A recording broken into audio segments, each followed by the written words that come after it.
For what you can tell me, how do you plan to reinvent yourselves as a band and you yourself this year, 2026? It seems like a bigger year as any for you.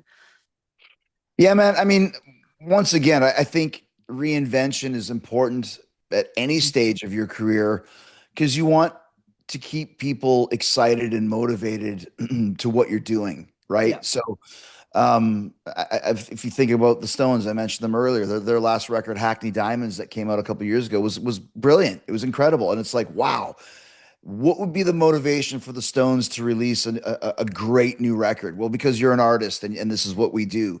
So I think the reinvention, um, evolving, keeping things fresh and exciting, that's something I believe in wholeheartedly.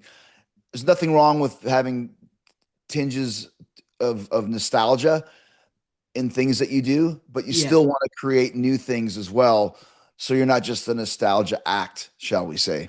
Yeah, absolutely, absolutely, and I think that's why I mentioned about the places you go because it's great for new people who don't traditionally get bands like yourselves coming through. I think it's great. Yeah.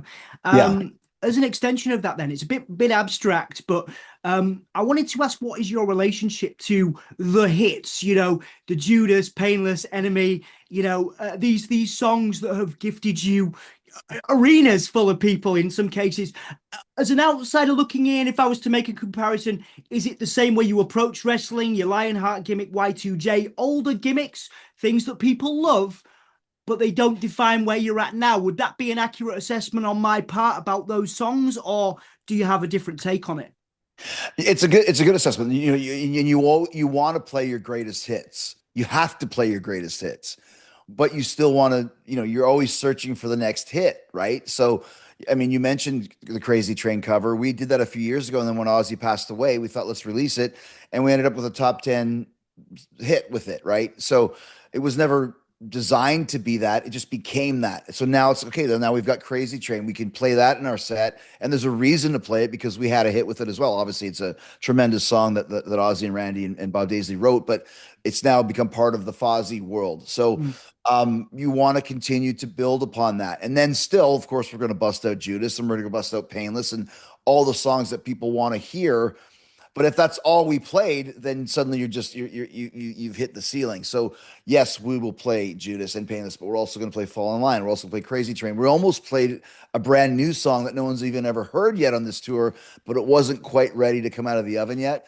But when it's ready, we'll play those songs as well. So you always want to continue to put new material into your set, and then still bust out the classics when you can.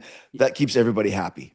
Yeah, absolutely. And again, I'm not trying to, this again sounds like a bit of a controversial question potentially, but when you watch other bands, because I know you're friends with a lot of the people you look up to and watch growing up, same with wrestling, when people bust out the same gimmick or sorry, song, set, whatever, do you respect that still, or as somebody that is literally, again, constantly, we talk about reinvention a lot, during this time, do you find that problematic? Probably isn't the term, but do you get annoyed when people just rehash the same stuff, or do you see the value in it? Like you said, it's good to play the hits sometimes. Yeah, I don't get annoyed if people do that. Once again, everyone's got their own way of doing things, right? But I just know for us and for me, I always want to try and keep it as fresh as possible. And you look, when you go see Iron Maiden or you go see Metallica or AC/DC or the Stones, they're playing new material and a lot of new material. And you should do that. I mean, there's some tours that Iron Maiden just plays all new material. It drives people crazy that are wanting to hear just the hits, but they have to keep it fresh, right? And I like that attitude and that idea, and I wholeheartedly embrace it. Where you want to keep it, it's fun to play new stuff. Yeah. It really is. I mean, it's kind of the lifeblood of what an artist does is create new things and do new things, right? Um, so if someone just wants to go play nothing but the hits from 10 years ago, God bless you, go for it. I would rather always hear new material and new songs, even when others don't want that.